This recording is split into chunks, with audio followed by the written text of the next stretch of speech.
নবী করিম সাল্লাল্লাহু আলাইহি সাল্লাম বলেছেন, কোন মুসলমানের জীবনে যদি কোনো মুসিবত আসে, কোনো বিপদ আসে, কোনো সমস্যা আসে, সঙ্গে সঙ্গে সে যদি ইন্না লিল্লাহি ওয়া ইন্না ইলাইহি রাজিউন পড়ে এবং আরেকটা দোয়া পড়ে, আল্লাহুম্মা জুরনি ফি মুসিবাতি ওয়াখলুফ লি খায়রাম মিনহা, আল্লাহ আমার যে বিপদ হয়েছে এই বিপদের বিপরীতে এর বিনিময়ে আপনি আমাকে সওয়াব দিয়েন, বিনিময় দিয়েন, এবং বিপদে আমার যে ক্ষতি হলো আপনি এর চাইতে ভালো কিছু দিয়ে আমাকে পোষায় দিয়েন।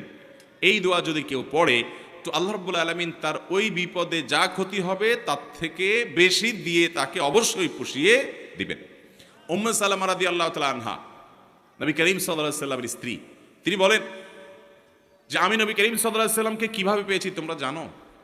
অদ্ভুত ঘটনা, শিক্ষা নেওয়ার মতো একটা ঘটনা। তিনি বলেছেন যে আমার স্বামী আবু সালামা যখন মারা গেলেন আমি খুব বেশি ব্যথিত হলাম, মর্মাহত হলাম যে একজন ভালো সঙ্গী হারালাম, স্বামীকে হারালাম। তো আল্লাহর কাছে আমি কেঁদে কেটে নবী সাল্লাল্লাহু আলাইহি সাল্লামের সেখানে এই দোয়াটা পড়েছি, আল্লাহুম্মা জুরনি ফি মুসিবাতি, আল্লাহ আমার মুসিবত এবং বিপদে আপনি আমাকে বিনিময় দিয়েন, বিপদ যে হলো এর বিনিময় আপনি আমাকে দিয়েন, ওয়াখলুফ লি খায়রাম মিনহা, এবং এই বিপদে আমার যা ক্ষতি হলো, আমি যে হারালাম স্বামীকে, তার চাইতে বেটার কিছু আমাকে দিয়েন। আমি দোয়া আল্লাহর কাছে করে গেছি সব সময়। আল্লাহ তাআলা আবু সালামা আমার স্বামীর মৃত্যুর পর অকল্পনীয়ভাবে, অভাবনীয়ভাবে আমাকে মুহাম্মদুর রাসূলুল্লাহ সাল্লাল্লাহু আলাইহি ওয়াসাল্লাম স্ত্রী বানিয়ে দিয়েছে। আবু সালামাকে হারিয়ে তার চাইতে বেটারটা পাইছেন না, পান নাই? মুহতারাম হাজিরিন, অতএব যেই কোনো বিপদে ইমানদারের ইমান যত মজবুত হবে সে তত বেশি হাসতে পারবে যে আলহামদুলিল্লাহ আমার রব আমাকে যে অবস্থা রেখে খুশি, আমি অবস্থার উপরে খুশি, এবং বিপদ যতই আসবে আমি সেটাকে ওয়েলকাম করব, বেসবরও হব না, ধৈর্যহীন হব না। আমাদের সংসারগুলোতে আজ যে অশান্তি, আমাদের সমাজে যে আজ বিশৃঙ্খলা, অশান্তি, এর মূল যদি কয়েকটা কারণ বের করা হয়, অন্যতম প্রধান কারণ হবে বেসবর, ধৈর্যহীনতা, সবরহীনতা। ঘরে ঘরে সংসারগুলো টিকছে না, ভেঙে খান হয়ে যাচ্ছে, প্রতি মুহূর্তে মুহূর্তে বিবাহ বিচ্ছেদের ঘটনা ঘটছে। অন্যতম কারণ ধৈর্য সহ্য নাই, ছেলেরও ধৈর্য নাই, মেয়েরও ধৈর্য নেই, কিছু হলেই সব হটমেজাজি হয়ে যায়, সবাই কাট্টি দেওয়া শুরু করে। কাট্টি বুঝেন তো? আপনাদের এলাকায় কি বলে? দোস্ত দোস্ত একটু অভিমান হলে, রাগারাগি হলে বলে না তোর সাথে কাট্টি, এই যে তোর সাথে আর কথা নাই। স্বামী স্ত্রীর মধ্যে আজকাল এই অবস্থা, প্রতিটি ঘরে ঘরে অশান্তির মূল কারণই হলো সবরহীনতা, যে ধৈর্য জিনিসটা আজ আমাদের কাছ থেকে নাই। এটাকে আমরা ইবাদত মনে করি না। একটা জটিলতা হলো আমালুল কুলুব বা অন্তরের আমলগুলোকে আমরা একেবারে কেয়ার করি না, অথচ অন্তরের আমলগুলোর গুরুত্ব অনেক বেশি। আমরা বাহ্যিক আমলকে গুরুত্ব দেই, নামাজ পড়া বাহ্যিক আমল, সিয়াম পালন করা বাহ্যিক আমল, যাকাত দেওয়া বাহ্যিক আমল, তেলাওয়াত করা বাহ্যিক আমল, এগুলো বাহ্যিক অঙ্গ প্রত্যঙ্গ দিয়ে, চোখ মুখ হাত পা এগুলো দিয়ে করতে হয়। কিছু আমল আছে যে আমলগুলো অন্তরের ভেতরে লালন করতে হয়, এগুলো দেখা যায় না, এর ভিতরে সবর অন্যতম। এই আমলটা যদি কেউ করতে পারে, ভেতরে যদি ধৈর্যটা আনতে পারে, এটা নিজের সঙ্গে নিজে সংগ্রাম করে করতে হয়, এর জন্য লড়াই করতে হয়, এর জন্য সমালোচনা করতে হয়, নিজের হিসাব মিলাতে হয় যে আমি মানুষটা কতটা ধৈর্যশীল, কতটা ধৈর্যহীন, আমি কতটা হটমেজাজি হই, বইয়ের সাথে কয়বার আমি বদমেজাজি দেখাই। বই হিসাবে তিনি চিন্তা করবেন স্বামীর সাথে কয়বার তিনি বদমেজাজি করেন, প্রতিদিনের হিসাব মিলাবেন, এরপর তিনি নিজের যোগ বিয়োগ করে নিজেকে সংশোধনের চেষ্টা করবেন। আমরা চেষ্টা করবো তো ইনশাআল্লাহ। আল্লাহ রাব্বুল আলামিন আপনাকে, আমাকে, আমাদের সবাইকে সবরকারী মানুষদের কাতারে শামিল হওয়ার তৌফিক দান করুন। মুহতারাম হাজিরিন, নবী করিম সাল্লাল্লাহু আলাইহি ওয়াসাল্লাম তিনি তার সাহাবায়ে কেরামকে সবরের প্রশিক্ষণ দিয়েছেন।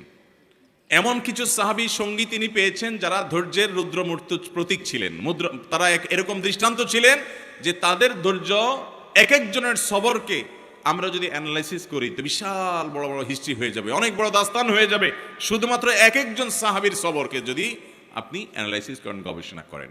আজ মুসলমানদের মধ্যে এটার বড় বেশি অভাব।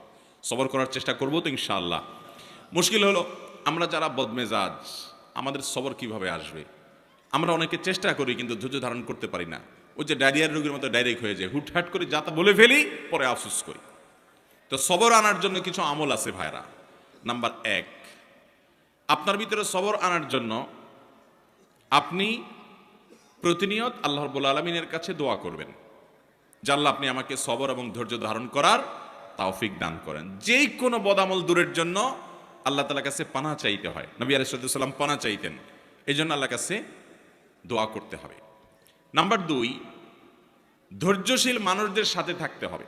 কিছু মানুষ আছে দেখবেন যে তুফান হয়ে গেছে, কিন্তু উনি ঠান্ডা মাথায় সব কিছু ডিল করছেন, অস্থির হচ্ছেন না, হুলস্থুল করছেন না, এবং খুব ঠান্ডা মাথায় উনি শান্ত মেজাজে সব কিছু ডিল করে ফেলছেন, সব কিছু সমাধান করে ফেলছেন। এরকম কিছু ঠান্ডা মাথার মানুষ সব সমাজে আছে। এই মানুষগুলোকে খুঁজে খুঁজে বের করে এদের সাথে থাকবেন। দেখবেন যে আপনি যেটার কারণে আগুন হয়ে যেতেন, উনি সেটার ব্যাপারে দেখবেন যে একেবারে ঠান্ডা পানির মতো শীতল, উনি একেবারে অস্থিরতা দেখাচ্ছেন না। এরকম মানুষগুলোর সোহবত এবং সান্নিধ্য আপনাকে সবরকারী হতে সহায়তা করবে। এটা সব দিকেই পাবেন। কিছু না কিছু মানুষ পাবেন যে তারা খুব বেশি সবর করতে পারে, তাদের মধ্যে আত্মনিয়ন্ত্রণ ক্ষমতা অনেক বেশি।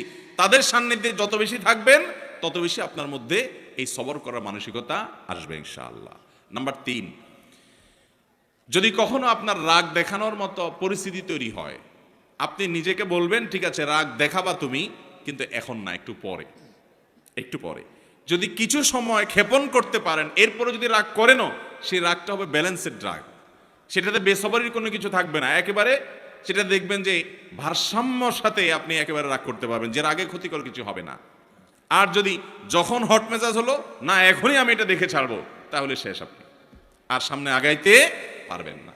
যত বদমেজাজি মানুষ আছে এরা দেখবেন যে তৎক্ষণাৎ কিছু একটা করে ফেলতে চায়। যদি তারা সবর করে নিজেকে আটকে রাখতে পারে যে ঠিক আছে করব, আর একটু পরে, একদিন পরে করেন, দেখবেন রাগ অটোমেটিক অর্ধেকে নেমে গেছে। কথা কি বুঝাতে পারছি?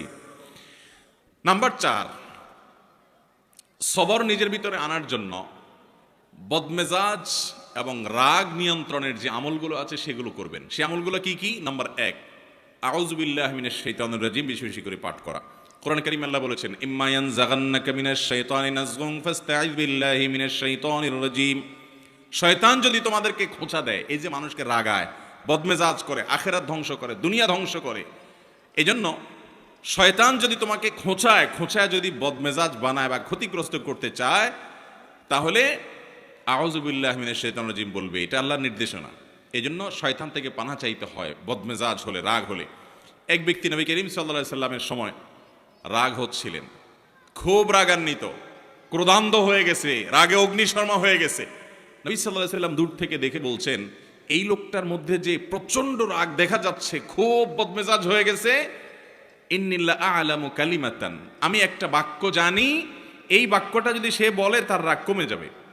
তখন নবী সাল্লাল্লাহু আলাইহি সাল্লাম তাকে শুনিয়ে শুনিয়ে দূর থেকে সেই বাক্যটা পাঠ করলেন, সেটা হলো আউযু বিল্লাহি মিনাশ শাইতানির রাজিম। এই বাক্য পাঠ করার পর ওই লোকটা দূর থেকে শুনছে, শুনে তিনি ওই বাক্যটা পাঠ করলেন এবং তার বদমেজাজি আল্লাহ রাব্বুল আলামিন দূর করলেন। ভাইরা আমার, আমরা হলে তো যায়া বলতাম এ ভাই তোমার মাথা এত গরম হয়ে গেছে, তোমাকে একটা দোয়া শিখাই দিই, এই দোয়াটা করলে সাথে সাথে তোমার মাথা ঠান্ডা হয়ে যাবে, তুমি আউযু বিল্লাহির সাথে পাঠ করো। এটা তার কাছে যাইয়া রাগের মুহূর্তে বললে দোয়া সে নেওয়া তো দূরের কথা, বরং বক্সিন একটা আপনার নাকের ভিতর মারার আশঙ্কা ছিল, কিছু থাকবে কি থাকবে না? নবী করিম সাল্লাল্লাহু আলাইহি সাল্লামের হিকমা দেখেন, উনি নবী হওয়ার পরও উম্মতকে পর্যন্ত সরাসরি এইরকম পরিস্থিতিতে কোনো কিছু বললে সে মানতে পারে কি পারে না, সেজন্য তার কাছ থেকে নবী আলাইহিস সালাম সে আশা করছেন না যে তাকে এই মুহূর্তে বলা যাবে, তিনি দূর থেকে বললেন এবং তিনি শুনে শুনে ঠান্ডা হলেন। এই জন্য আউযু বিল্লাহি মিনাশ শাইতানির রাজিম পাঠ করবেন। যাদের মধ্যে খুব রাগ বেশি আছে, ধরেন আপনার বউ, বাসার স্ত্রী অনেক রাগী, যতই বুঝান কোনো কাজ হয় না, তো যে খাবারগুলো সে খায়, যে পানীয়গুলো খায়, আউযু বিল্লাহি মিনাশ শাইতানির রাজিম 7 বার পড়ে ফু দিবেন। আবার দেখে যান না ফেলে, খবরদার, দেখলে কিন্তু খবর আছে, বলবো যে কি মন্ত্র পড়ে কি করছো, আরেক যুদ্ধ বাঁধবে কিন্তু। এই জন্য আর যদি দেখায় করতে চান তাহলে আগে আগে বলবেন দেখো আমি কিন্তু কোনো ঝামেলা করতেছি না, শুধু আউযু বিল্লাহ পড়ে ফু দিচ্ছি। তো যদি বলে যে আউযু বিল্লাহ পড়ে কেন ফু দিছো, যদি বলেন যে তোমার রাগ অনেক বেশি, তাহলে আরেক যুদ্ধ হতে পারে, এটা আরেক মুসিবত, এটা সাবধানে করতে হবে। একই কথা পুরুষদের বেলায়ও, মহিলারা পুরুষদের জন্য আমলটা করবেন। বাচ্চাদের জন্য এই আমলটা অনেক বেশি উপকারী। যেটা বলছিলাম শুরুতে, আজকাল বাচ্চারা সব ক্রেজি হয়ে গেছে, সব বাচ্চা দেখবেন ঘরে ঘরে ক্রেজি বুঝেন তো, মানে সব রাগী, এমন রাগী যে শুধু ভাঙচুর করবে চতুর্দিকে, অথচ আগে বাচ্চাদেরকে এত বদমেজাজ দেখা যেত না।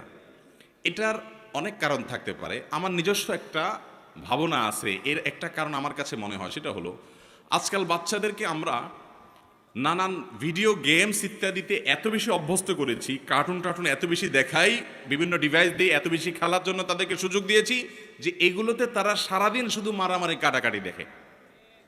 গেমসের মধ্যে সে দেখে সামনে যা আছে সব শেষ করে ফেলাও, ঠিক না ঠিক? গুলি করতে থাকো, তুমি সামনে আগাইতে পারবা। গুলি করতে পারো না, তুমি শেষ।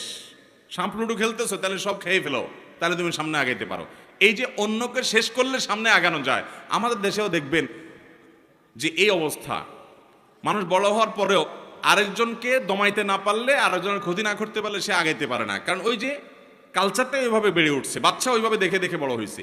এই জন্য দেখবেন বাসায় কোনো মেহমান আসলে অনেক সময় দেখবেন ছোট পোলা পায়েন ওই আঙ্কেলকে দেখে এরকম ধরে ঠুস ঠুস ঠুস ঠুস করে হাত দিয়ে পিস্তল মারে। তার মানে কি, ও সারাদিন মারামারি দেখছে, ও জানে সামনে যা আসে সব শুধু ঠুসঠাস করতে হয়, ফাইট করতে হয়, এটাই শিখছে। তো ও বদমেজাজ হবে না কি হবে? ওর মধ্যে উদ্ভট ভাব আসবে না কি হবে? বাচ্চাদেরকে আজ শারীরিক কসরত থেকে আমরা মাহরুম রেখেছি। বাচ্চাদেরকে শুধু মাহরুম রাখি নাই, আমরা নিজেরাও মাহরুম আছি। শারীরিক কসরত করে, ব্যায়াম করে, খেলাধুলা করে, দৌড়াদৌড়ি করে কিসে সুস্থ থাকবো? কোন দেশের কোন খেলোয়াড়রা কোথায় খেলে, আর ভূতের মতো রাত 2টা বা 2টা তাকায় থাকেন আপনি। সে খেলে গোল দেয়, আপনি এখানে লাফ দিয়ে ওঠেন। সে খেলে হেরে যায়, আপনি এখানে চোখের পানি ফেলেন। ভাই, পাগলামিরও তো একটা সীমা থাকা উচিত। আল্লাহ তাআলা আপনাকে সুস্থ শরীর দিচ্ছে, আপনি ব্যায়াম করেন, নিজে দৌড়াদৌড়ি করেন, নিজে খেলাধুলা করেন, নিজে কম্পিটিশন করেন, করে সুস্থ থাকেন। এখন সেটা না, বাচ্চার হাতে একটা ধরা দিচ্ছেন যে তুইও ধ্বংস হ, চোখ নষ্ট কর, মাথা নষ্ট কর, ব্রেইন নষ্ট কর, ইমান নষ্ট কর, আমল নষ্ট কর, ক্রেজি হয়ে যা, বদমেজাজ হয়ে যা। আর আপনিও একটা বাক্স এটা সামনে নিয়ে বসছেন, সেই গোল দিচ্ছেন, আপনি লাভ দিয়ে উঠতেছেন। ভাইয়ের আমার, মুসলমানের কর্মকাণ্ড এত উদ্ভট হবে না, এত অযৌক্তিক হবে না, এত হাস্যকর হবে না।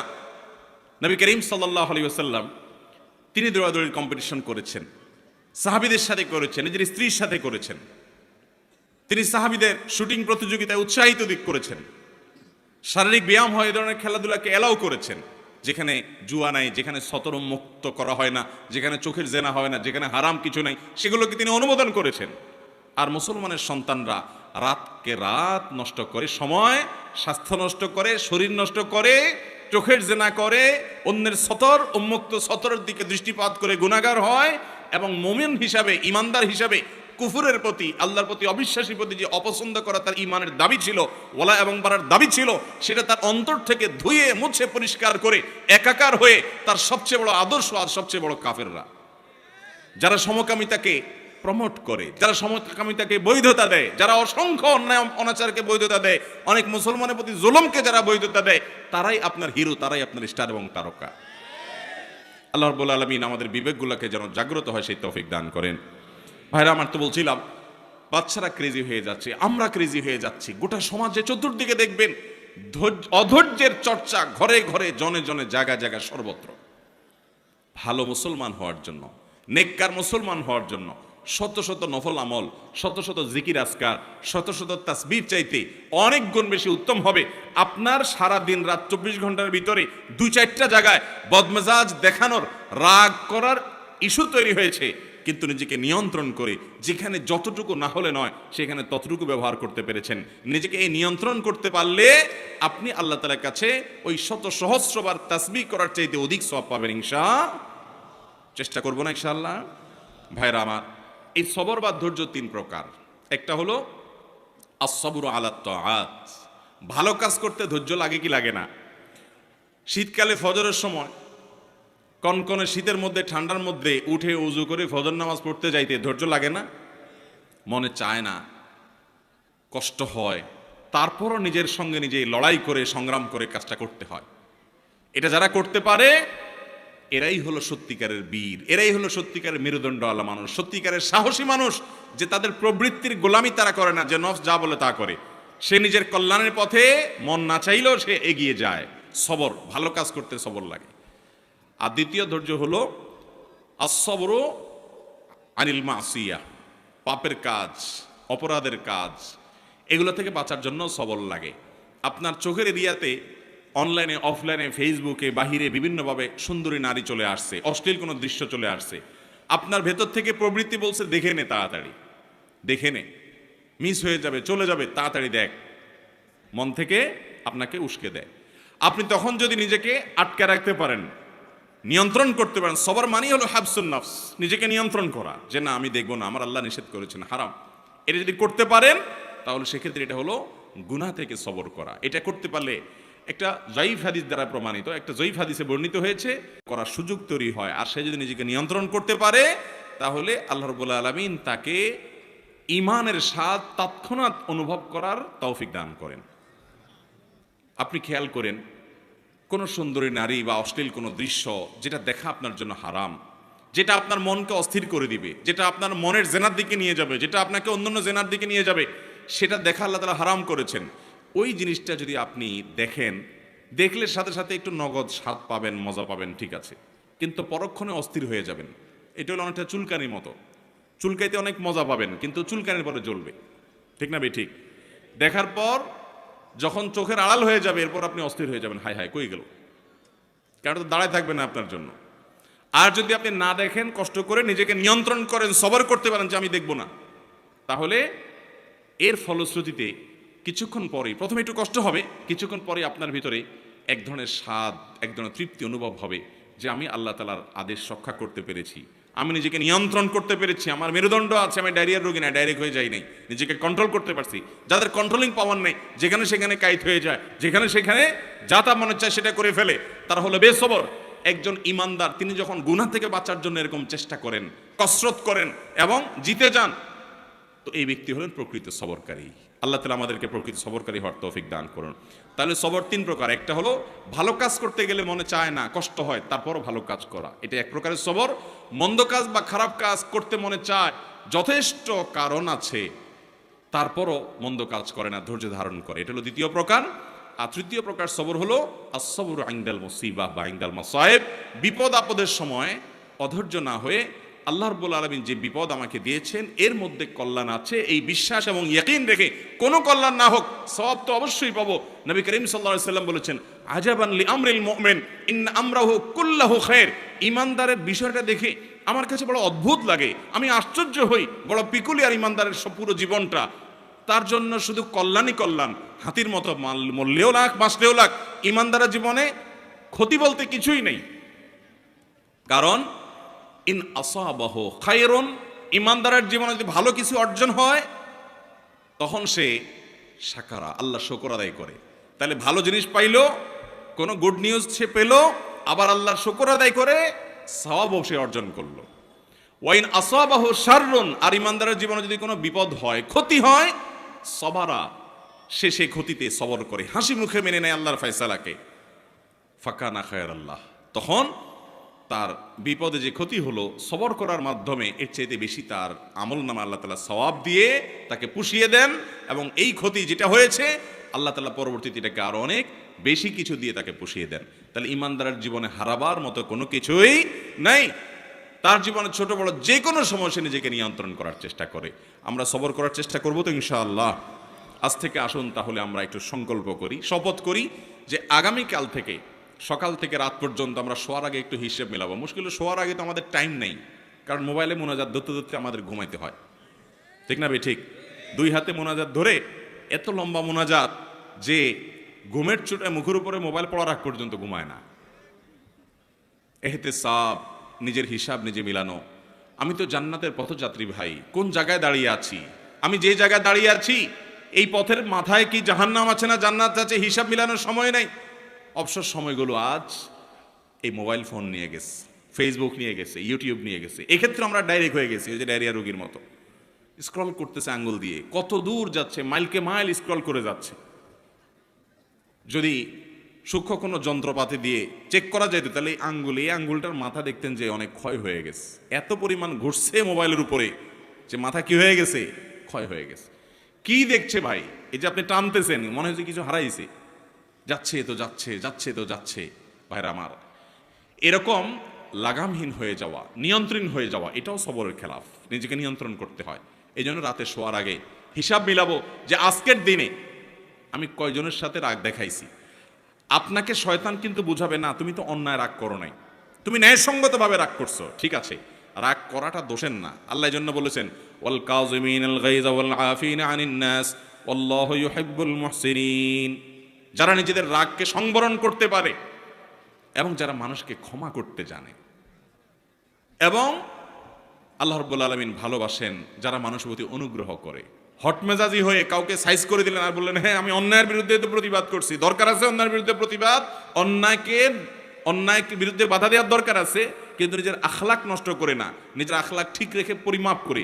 এই জন্য আল্লাহ তাআলা বলেছেন ওয়াল কাযিমিন আল গাইজ, আল্লাহ বলেন নাই ওয়াল আদিমিন আল গাইজ, যাদের মধ্যে রাগ নাই তাদের প্রশংসা আল্লাহ করেন নাই, যাদের মধ্যে রাগ আছে কিন্তু এটা নিয়ন্ত্রণ করে, যেখানে যতটুকু ডোজ দেওয়া দরকার ততটুকু দেয়, এই মানুষগুলো আল্লাহ তাআলার কাছে প্রিয় পাত্র হয়। কোন এক সালাফ, আল্লাহর কোন এক নেককার বান্দা, তার একজন অধীনস্থ কাজের লোক একই ভুল বারবার বারবার করে, তো উনি ধমক দিয়েছেন, দিয়ে বলেছেন তোমাকে কতবার বলবো আর বলো, আর তোমার মাফ নাই। তখন সে লোকটা বলল আল্লাহর কাছে কিয়ামতের দিন আপনি একই অপরাধ বারবার করার কারণে কতবার ক্ষমার আশা করেন, আমাকে ততবার করলেই হবে। ভাইরা আমার, আজ শয়তান আমাদেরকে নানা ভুল বুঝিয়ে বেসবর করছে, সবর করার চেষ্টা করবো তো ইনশাআল্লাহ। তো যেটা বলছিলাম যে দিন শেষে হিসাব করবেন যে আজকের দিনে মোট কয়টা বেসবরই হয়েছে, নোট নিবেন, কোথাও লিখে রাখবেন। পরের দিন চ্যালেঞ্জ নেবেন যে না আজকে যেন আমার এই সংখ্যাটা কোনোভাবে স্পর্শ না হয়েছে, কম যেন হয়। এইভাবে যদি আপনি চেষ্টা করতে থাকেন একসময় দেখবেন অনেক কঠিন কঠিন সময় আল্লাহ তাআলা আপনাকে মাথা ঠান্ডা রেখে কাজ করার তৌফিক দিয়েছেন। দুনিয়াতেও উন্নতি করতে পারবেন, আখিরাতেও পারবেন। আর বেসবর হবেন, জায়গায় জায়গায় বেইজ্জত হবেন, দুনিয়ার বেইজ্জতিও নিশ্চিত, আখিরাতের বেইজ্জতিও নিশ্চিত। অতএব আখলাক যেটা কিয়ামতের ময়দানের সবচেয়ে ওজনী আমল হবে, আখলাক যেটার কারণে জান্নাতের সর্বোচ্চ শিখরে যেতে পারবেন, আখলাক সুন্দর করার কারণে আল্লাহর প্রিয় পাত্র হতে পারবেন, এই আখলাকটার ব্যাপারে আমরা খেয়াল করি না, অন্যান্য আমলের দিকে আমরা খেয়াল করি। এই জন্য সবরের বিষয়ে কিছু কথা বললাম। আল্লাহ তাআলা আমাকে, আমার মধ্যেও যে খুব একটা সবর আছে তা নয়, এই কথাগুলো বলার উদ্দেশ্য আল্লাহ যেন আমাকেও সবরকারী বানান, আপনাদেরকেও বানান, আমরা সবাই যেন সবরকারী হতে পারি। আরশে আজিমের মালিক আমাদেরকে সবাইকে যেন ধৈর্যশীলদের কাতারে শামিল করেন, সেই দোয়া করছি। আল্লাহ তাআলা আমাদের সবাইকে তৌফিক দান করুন। জাযাকুমুল্লাহু খায়রা ওয়া আখিরু দাওয়ানা আলহামদুলিল্লাহি রাব্বিল আলামিন।